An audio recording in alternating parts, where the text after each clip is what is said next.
ஆக்சுவலாக இந்த வீடியோ பார்க்கும்போது ரொம்ப எமோஷ்னலாக இருக்குங்க. ரொம்ப சிரிச்சுக்கினே இவங்களோட வலியை வந்து பார்த்திங்கன்னா இந்த வா தமிழா வா ஷோவில் வந்து பார்த்திங்கன்னா பதிவு பண்ணியிருக்காங்க.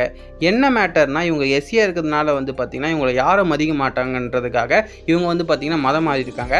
இதை பற்றி இந்த பொண்ணு பேசும்போது ரொம்பவே எமோஷ்னலாகி அவங்க சிரிச்சுன்னு தான் பேசுவாங்க. பட் நம்ம இந்த வீடியோ பார்க்கும்போது ரொம்பவே எமோஷ்னலாக இருக்குது. இந்த கேஸ்டண்ட் ஒன்றுனால நம்மளுக்கு எவ்வளோ பிரச்சனை வருது பாருங்கள். இந்த வீடியோ பார்க்கும்போது நம்மளுக்கு இன்னும் எமோஷ்னல் ஆகும். இந்த வீடியோவை நீங்கள் ஃபுல்லாக பார்த்துருங்க. பசங்க இப்ப ஸ்கூலுக்கு போய் அங்க யாருன்னா என் பசங்களை வந்து நீ கீழ் ஜாதி அப்படின்னு ஏதோ சொல்லிடக்கூடாதுன்னு ரிலீஜனே மாத்தி விட்டாரு.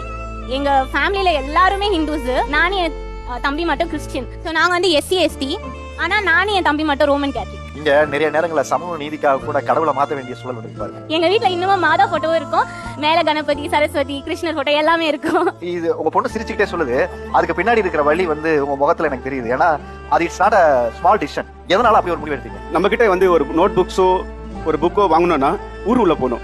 ஸோ ஊர் உள்ள போனோம்னா செப்பல் போட முடியாது. ஸோ நான் சொல்றது வந்து அந்த காலகட்டத்தில் டாடி வந்து ஒரு வாட்டி நல்லா ஜாலியா அவங்க ஸ்கூல்ல ஃபங்க்ஷன் இருந்துச்சா, அப்ப டாடி வந்து சூப்பரா பாட்லாம் எழுதுவார ஒரு, பட் பிரைஸ் வந்து வேற யாருக்கும் கொடுத்துருக்கான். எங்க அப்பா என்ன சொன்னாருன்னா, உன் டேலண்ட்டுக்கான பிரைஸ் உனக்கு கிடைக்காம போயிடுச்சுன்னா என்னால அது தாங்க முடியாது. அது எல்லாத்துலயும் சேர்த்து நான் எல்லாத்துலயுமே எவ்வளவு பிரைசஸ் எல்லாம் வாங்கி வச்சிருக்கேன். எங்க அப்பாவுக்கு அது ரொம்ப பிடிக்கும். நான் பிரைஸ் எடுத்துன்னு வந்தா என் பொண்ணு பிரைஸ் எடுத்துனேன். ஏன்னா எங்க அப்பானால அன்னைக்கு வாங்க முடியல. He deserved it back then. So அது எல்லாத்துக்குமே சேர்த்து நான் பண்றேன்னு நினைக்கிறேன்.